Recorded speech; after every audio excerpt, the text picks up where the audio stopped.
Alright, so another day passed by. The postal man still hasn't dropped off my envelope, which contains my birth certificate. So I got a little aggravated. I wound up calling DuPage County because I'm here in Detroit. So I called up. That's in Wheaton, Chicagoland area. So I called them up and they verified that it was mailed out on the 19th. But that doesn't necessarily mean that it was mailed out. That means it went to the bottom floor and it went through their system. So like she said, the 19th was Wednesday. She said it could have went out Thursday or Friday. Well, it's only $3 for shipping, so that means it's snail mail, so it's probably 7 to 10 days. So I was talking to her and she goes, well, there's a good possibility you may get it tomorrow. And I'm like, well, I'm not going to hold my breath because I've already been hearing that. And I'm just playing it by ear right now because, I'm a model railroader, so I got stuff I can work on. So I did some laundry. I'm going to get shaved up. I never really look like this. So I'm going to get that shaved off my face, go inside and take a really good shower later on tonight. A really good shower, not a truck stop shower where you're in and out in 10 minutes. I'm going to take a really good shower. And, I'm just going to work on these intermodal cars because I got a little ahead of myself. And it's like really funny when you're doing this driving stuff and you're working on models. When you're at a truck stop and your break time is over and you don't have a load yet, you start working on a model. And then, let's just say you get a load coming out of Whitehaven, Michigan, and, that load's going down to Laredo. So you'll get there and then you work on sanding on that car and you got to do a little reputty and you're like, oh yeah, I got another Tyco car and a Rubbermaid. And then you start that car and you're like, oh yeah, that's right, I got that Athearn kit that I want to do.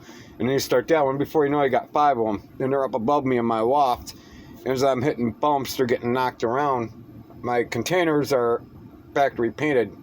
I haven't done any custom containers yet. So like the Athearn Ready to Roll one, the paint's really thin, so the lettering's getting nicked up. So I'm going to have to touch it up with a little bit of black Tamiya paint once I get that flat car done. But it seems like the Athearn kit is the one that's going to be getting done. I actually just washed that up. I'm going to completely spray that red tomorrow. I got the container has already been mounted and test fitted. So I'm itching to start my Southern Pacific SD40R. I got that up in Green Bay at Engine House Services. And I was in Madison, Wisconsin too, and stopped at Madison Hobbies, and I got an Athearn bag, the UC truck side frames, 4 of them. Complete set. So that's going to go to the SD40R. I just got to find one more set because 94, 65, and 66 are the 2 SD40Rs. And when America Latina Logística rebuilt them, they put GE C30-7 trucks under them. So, yeah, I'm itching to get that started. I took that SD40R out of the box, and, I just don't see what all this hype is about with all this ready-to-run junk. It's like you can't even get that thing barely out of the box with something breaking off or plastic handrails breaking and all that. I just don't get it.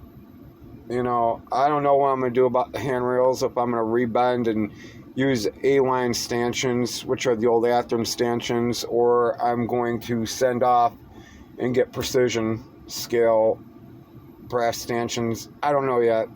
I'm probably just going to take the easy way out because the 30 years I've been custom painting, I've always used the Athearn metal stanchions. I don't like plastic handrails. Everybody's like, oh, it's so authentic looking. But when I build a model, I don't want to have to go back and rebuild it again. When I build that model, it is for life. I don't want to have to go back and rebuild something. Once I finish a model, it's finished. It's done. But Athearn uses ACC glue on everything. And it's like when you sneeze, it's like sunshades are flying off and handrails are popping off. And it's just unnecessary. Unnecessary. Everybody thinks this Athearn stuff is so great. I don't get it. Well, it's Horizon Hobbies. It's not Athearn. It's Horizon Hobbies. Herb Athearn would be rolling in his grave if he's seen Athearn now. But enough of that Athearn stuff. I mean, I'm more of a Broadway fan because, in all technicality, the railway model had a lot of C30-7s, had a lot of XKCS and CP SD40-2s, and a lot of SD40T-2s, the one SD45T-2, the 2 SD40Rs. So I do have to use Athearn or Horizon. But I'm getting a little irritated. I don't want to be up here in Michigan. I don't like this weather. I'd rather be in Georgia, anywhere south of Kentucky, Laredo, Texas, maybe even Florida, North Florida. I was looking at Georgia weather, and Georgia weather, it's even cold at night. It'll be in the 60s and 70s in a day, and it'll be in the 50s and 40s at night. Here it's 40s in a day and like 30s, 20s at night. It's just getting irritated.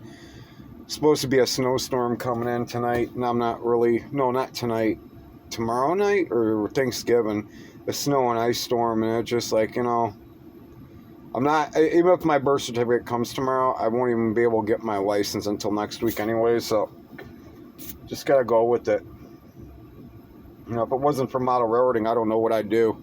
I'd be pulling hair out of my head, but I got almost all my laundry done. I just got to do what I'm wearing right now, so as soon as most of the drivers get done doing their things, I'll probably go in there about 10 o'clock, take a good shower, not a truck stop 10-minute shower, get a really good shower in, and then do laundry, what I'm wearing right now. I think I got a few other pieces. It probably wouldn't hurt to do my bed sheets too.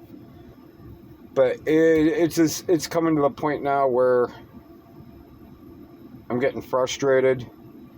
It's a nice theory to stay out on the road all year, hauling stuff, making money, saving money. But when it comes for times like this, I'm getting to a point now where it's pretty much worth it to get an apartment somewhere down in Tennessee on down south. And that's pretty much the way I'm getting now. There's no use in doing it like this, because you get these weeks where you make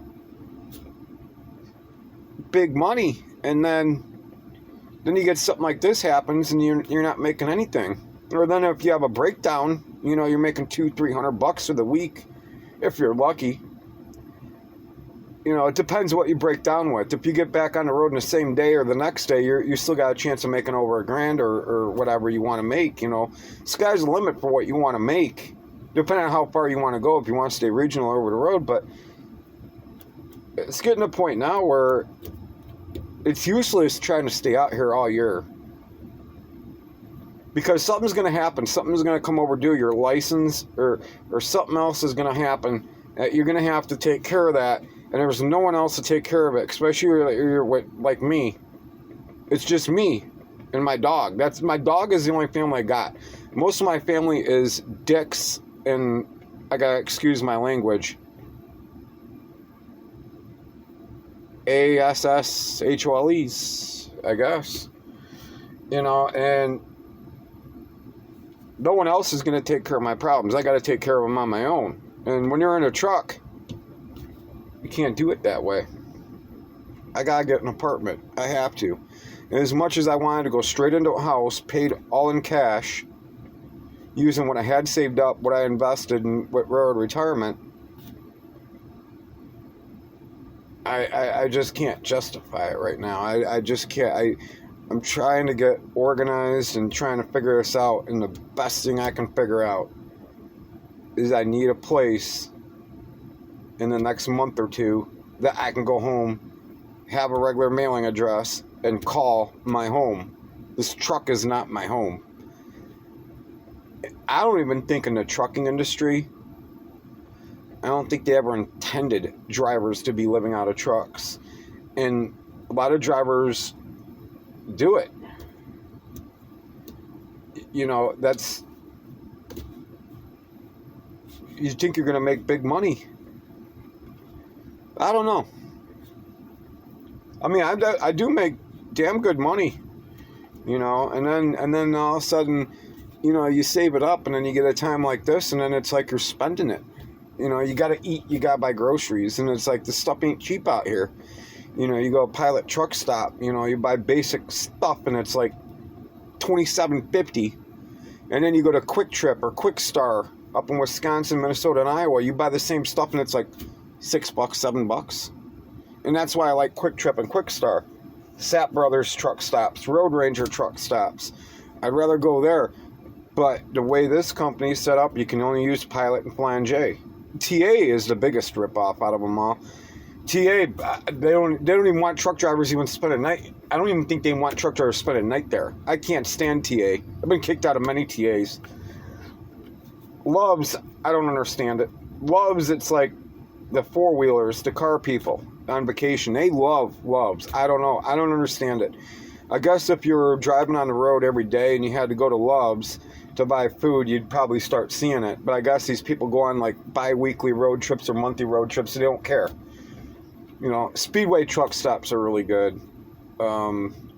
Circle K is excellent, man. You get a fountain drink for 79 cents if you're a member. You know, they got good chicken wings, you know, for a snack or lunch, but you can't live on that food. You have to go to a grocery store and get something regular to eat. You got to get a steak. You got to get fish. You know, I just had fish tonight. You know, I made in the microwave. You know, you got to eat vegetables, asparagus, broccoli. You can't eat burgers and fries the whole time that you're driving out here on the road. You got to eat something that's good. And that's another thing I'm going to do. I'm going to get the propane little stove once I get up and going. So, like, if I get something coming out of, like, Milwaukee, Wisconsin, going down into Texas, you know, I could stop, you know, if I leave on a Friday, it doesn't deliver till Monday, I could stop on 57 at Wren Lake and take my propane stove out in the parking lot and make a steak, you know, and some vegetables, you know. It's just, you go to Quick Start and Quick Trip, you can buy a steak for $12, but yet you go buy the same steak at a regular grocery store and it's like $22.50. You know, and then again, I was making fun of TA, but you can go to TA and Petro, you can go to Iron Skillet or Country Pride, I think it is. You can buy a steak, broccoli, and fries. I think it's $19.99. And it was like, I was going to some grocery stores like Jewel, you know, when I was in the Midwest, and it's like, you look at the steak there and it's like $22.50. I just bought the whole meal at Country Pride for $19. But, you know, if I do go to, like, Tia and Petra, I'm only there for dinner. I'm not staying there. I'd rather go to a rest area than stay at a TA and a Petro. But I don't know, man. I just gotta buckle down. You know, it's like I said in the other video, I'm gonna have to buckle down, and at Christmas time, I'm gonna get Motel 6, and I'm gonna do some investigating. And it looks like Johnson City, man, is like about the best bet for an apartment. Anywhere from $600 to $800 a month, 1 bedroom. Just enough for me and a dog to come home on Saturday night to watch Swinguli and stay there till Sunday, maybe Monday morning till I get a load. But I don't know, that's enough of the rambling on. Tonight is really important. We gotta stay warm tonight, because it's probably like the coldest night now. I just want to get out of here, man. It's just better to be somewhere like in the middle of Kentucky on down. You know, I can't stand coming up into this area. If I do gotta come up this area, it's just to drop off a load and then get a load to start making my way back down south. You know, everybody says that Southern Pride shit is a bunch of bull, and it's not. You know, it's Southern people are a lot better than people in the Midwest. But then again, I still got friends in the Midwest, and they're really good people. But when I go to the South, it's like everybody's awesome. But anyways, I'm out. You all have a good evening. And, yeah, hopefully at this point in time, it doesn't look like I'll be back on the road until probably Wednesday or Friday of next week. Because even if I do get my birth certificate tomorrow, I'm not going to be able to make an appointment until sometime mid-next week. But I'm out. You all have a good evening. I'm going to take a shower. I'm going to get shaved up. Next video you see me, I'll look like I'm 19 again. All right, I'm gone.